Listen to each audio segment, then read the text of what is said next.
Welcome to This Analyze. Today, we're unpacking a really major shift happening right now in the world of mental health diagnostics. For decades, clinicians and patients have been operating under this fairly rigid manual. But today, we are decoding the vital shift from that old, rigid ICD-10 to the highly precise, modern era of the ICD-11. Okay, let's dive into this. Here's a quick look at our agenda for today. 1. A new system, ICD-11. 2. Updating anorexia and bulimia. 3. New diagnoses, BED and ARFID. 4. Autism and atypical diagnoses. And 5. The top 5 differences. We're going to start with a macro view of this system update before really zooming into the specific diagnoses and the human impacts of all this. All right, Section 1. A new system, ICD-11. To understand why this change is absolutely revolutionary, we really have to look at the underlying structure. The old system, the ICD-10, was essentially an artifact of an analog age, trying its absolute best to categorize incredibly complex human behaviors. Under that old framework, eating disorders were just kind of lumped under these broad, rigid F50 categories. But moving to the ICD-11, we shift to the 6B8X categories. And listen, this isn't just an arbitrary swap of numbers and letters. It represents a highly detailed, modular, and heavily research-based framework for the digital age. It's a structural leap that directly improves a clinician's ability to be incredibly precise. Which brings us to Section 2, Updating Anorexia and Bulimia. Now, what's really interesting about this slide is how the classic diagnoses have been completely modernized.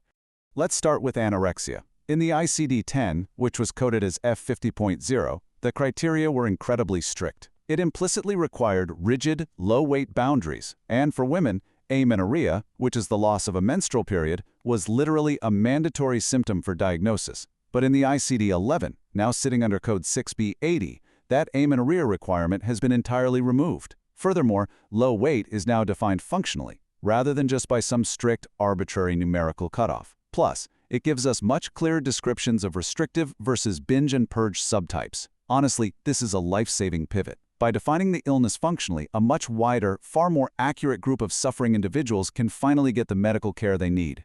And that brings us perfectly to atypical anorexia.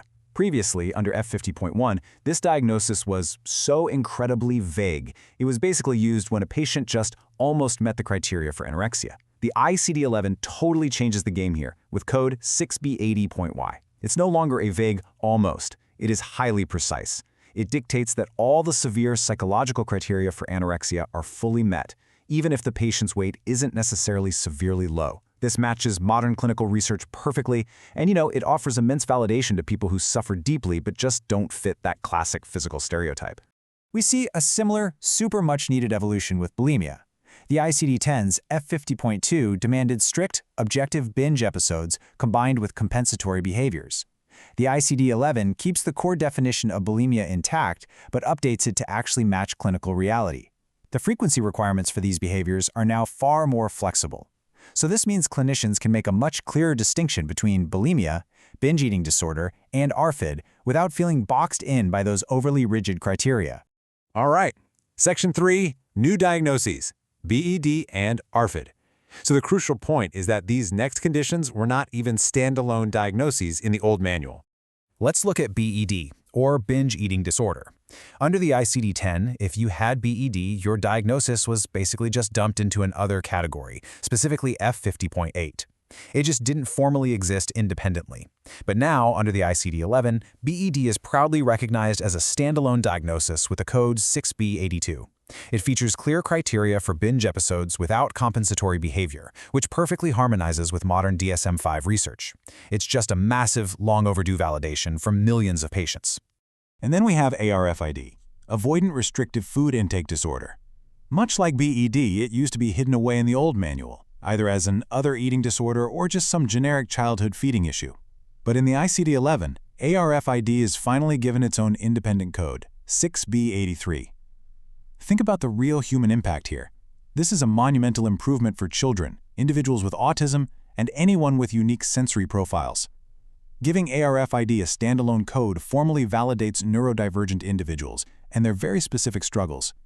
It's explicitly broken down into 3 distinct subtypes: sensory avoidance, fear of consequences, like a deep phobia of choking or vomiting, and low appetite, or a general lack of interest in eating. And brilliantly, this illustrates how the medical field is finally catching up. We're formally recognizing that eating challenges aren't always driven by body image. They're often deeply rooted in unique sensory experiences and primal fear responses.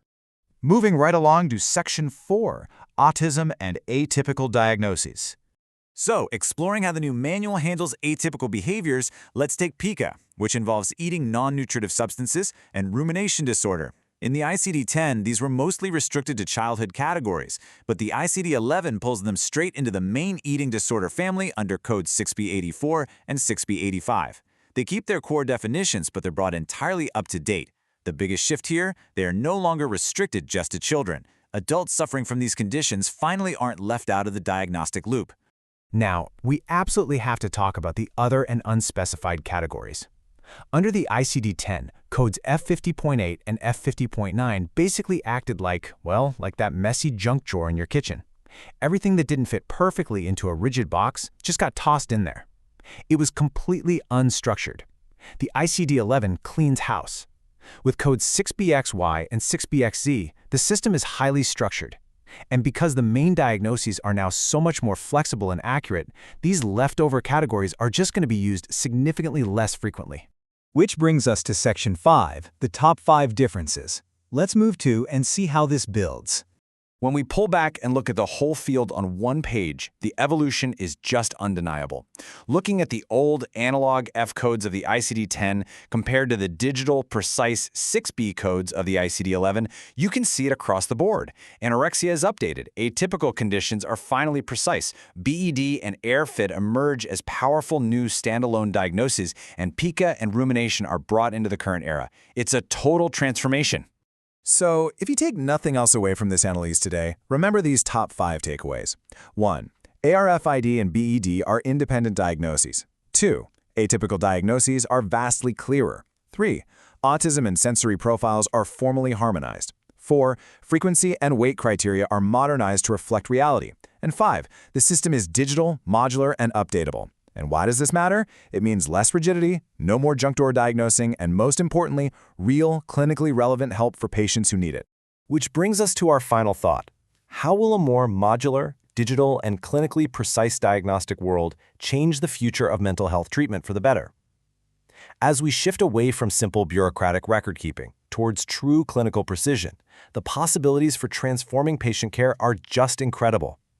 Thanks so much for joining me for this analyze. Keep exploring, keep learning, and I'll see you next time.